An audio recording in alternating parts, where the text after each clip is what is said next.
a few changes this season to The Voice. There's the Steal, there are knockouts. I know. You like it? I do. Hey, any more excuse to push that button? So we've got it back in there. It's going strong, and people are really seeming to appreciate it and like it. It keeps the action going. It's fun. It does. So I would think that makes it a little bit more fun for you guys, too, not just for people at home. Do you think it's made a real difference in the teams?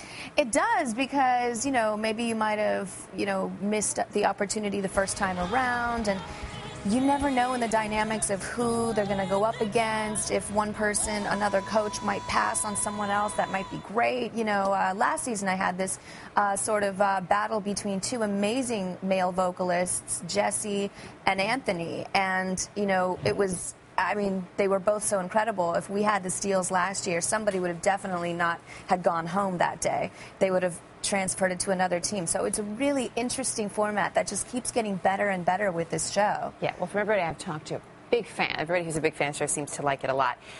One of the things you hear a lot about this show is that it's a show that parents and their kids can watch together, that you guys are all very supportive, very positive. How important was that to you in agreeing to be a part of this show?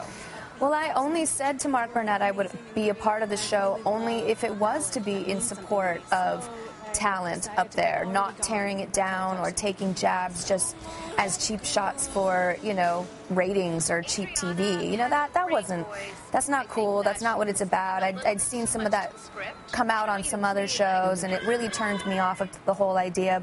But all four of us, all the guys, we all had the same vision going in. It was a passion project to support talent. Me, Blake, Adam Silo, we were like, it's fine. We're all game for taking shots at each other on the same playing field, but not for the poor guys that go up there. And gosh, we know as performers what it's like to get up there. And it has re-inspired me in a way to hopefully, when I went into the recording of Lotus, this record, to specifically write songs for the next generation of true talented vocalists out there.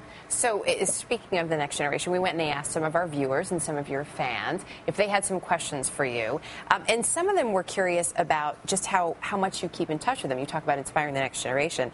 Beth from Texas wants to know if you keep in touch with contestants after they leave, and do you continue to help them? I do. I absolutely do. Ashley De La Rosa is one that kept in touch with me. She wanted to come out to LA and finish school out here. She's like, once you press that button, it's, you know, it changed my whole life. Chris Mann, last year's contestant, now charting on iTunes with his current CD Roads, which I'm really, really excited about.